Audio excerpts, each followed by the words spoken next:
Hey, what's up, y'all? I'm gonna give y'all a quick little story.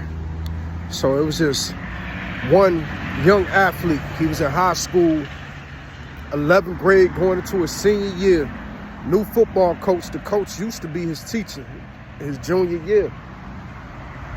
Guy that played linebacker, but he was a defensive back size. So here's how the story goes. Spring training, summer training. He started off spring, summer came. He went up north to stay with his uncle for a couple of months in Connecticut. And while he was up in, he had an Uncle Phil. While he was up in Connecticut, his uncle had him working out because his uncle was a former athlete, still in shape kind of guy. And you can see it on him. You can see it on his uncle. But what his coaches said to him before going to Connecticut, his junior year going into his junior summer going into his senior year was, that's not gonna help yo get your spot on the team. Mind you, they was under a new coach, and the coach used to be his teacher. So he worked out all summer, jogged up and down the Connecticut hills, Hartford, Windsor Locks, New Haven, East Windsor. He gets back down to Virginia right before camp starts. They had summer training, but camp started like the first week of August. He came back the last week of July, and he was third string. Third string. All the guys before they put equipment on was bigger than him. Not faster, just bigger. Look good on paper, but not athletically better. And he knew that. But he couldn't convince his coaches. How you doing?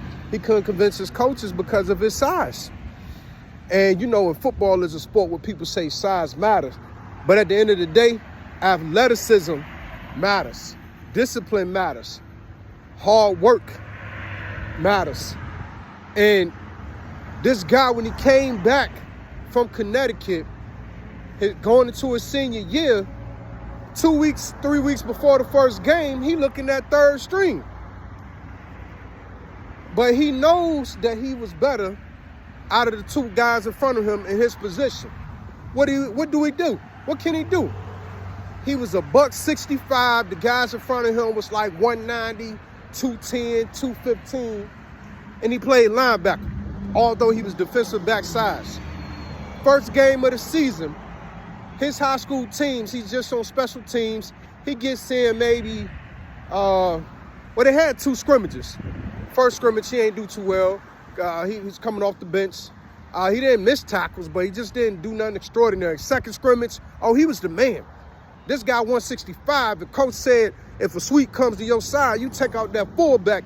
He knocked out the fullback, and the fullback ran into the running back, ended the play right there. At 165, he was hitting like a linebacker. He always looked up to Ray Lewis's play, London Fletcher plays, Dexter Coakley play, Lawrence Taylor plays, but he was only $165. Only $165. So that second scrimmage really showed his coaches like how nasty he was on the field, but on paper, he ain't looked too good because he was the smallest linebacker. But third string, even he was the smallest linebacker in his position, even though it was like 5 strings. So he remained patient, he remained disciplined, he remained hardworking. Remember, he went to Connecticut that summer. He been working out with his uncle. And he always had to prove himself. You get what I'm saying? Because when he was a kid, he was chubby. But then as he got older, he became skinny. He used to be the biggest one on the team, the smallest one on the team. But when he was young, little did a lot of people know, when he was young and chubby, he had to go against guys his size and bigger. So he used to going against big guys, right? So first game of that season, after those 2 scrimmages, just a reminder, the first scrimmage, he was solid. He ain't do nothing extraordinary. Second scrimmage, he was hitting. First game of the season, coaches still had him at third string linebacker. That team lost that game with him just going into special teams. They lost that game it was like 40-something to 6. 40-something to 7. That practice after that, one of the linebackers in front of him got hurt. And he know he could outplay that linebacker. He was a senior, this was a junior. And then another linebacker Another linebacker had broke his hand or something, and that was a freshman. But they was both bigger than this 165er. Not better, but just bigger. They had the potential to be just as good as this 165er, but he just ain't look good on paper. So come the practice preparing for the second game, he was just knocking out everybody, knocking out linemen, knocking out running backs, knocking out fullbacks.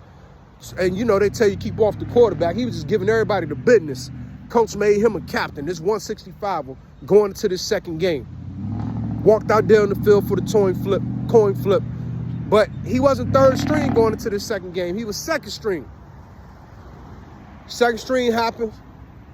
He had special teams. He ain't get in the game. They was down 13-0. He was just on special teams as a captain. They was down 13-0. The Bethel High School. This was November 2005. 13-0 to Bethel High School. The linebacker in front of him goes down. So you had about 2 or 3 injuries. And matter of fact, the linebacker in front of him didn't even go down. Somebody had to step out for a couple of plays, sent that second string 165 in, and he made the Bethel High School did like a little screen to a receiver to their right hand side, defense's left. He gets the receiver trying to block him out the way. This is the 165er. He gets to the guy catching the ball, pops him. His teammate picks the ball up 80 yards back the other way. That play made the paper, made Daily Press. Right here in Virginia, Newport News, Hampton, it made Daily Press. Heritage High School came back and won that game 39-13.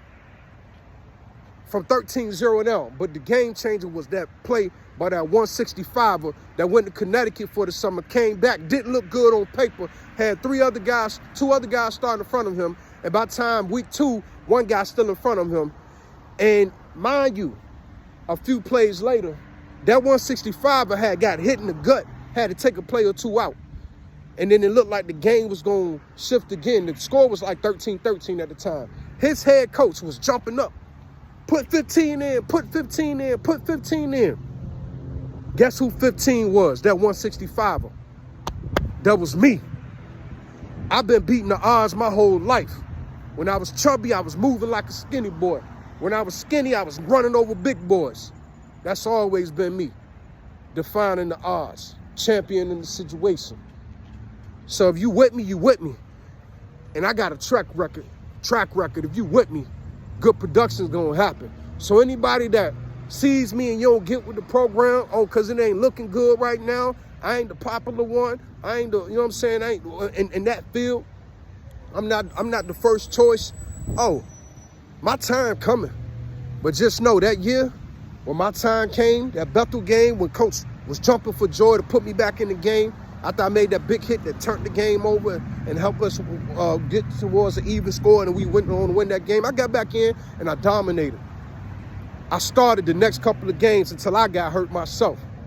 But the thing is, betting on me, because God is with me, my athleticism has been with me, my stick-to-itness has been with me, you ain't gonna lose.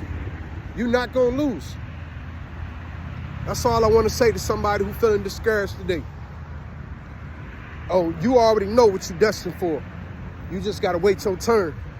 But in that while waiting your turn, just stay prepared, keep your head up, and you know what you're good at. You know what you're worth. You know your status, you know your value. Don't let nobody else deter you away from what God put in you to do. Keep it there.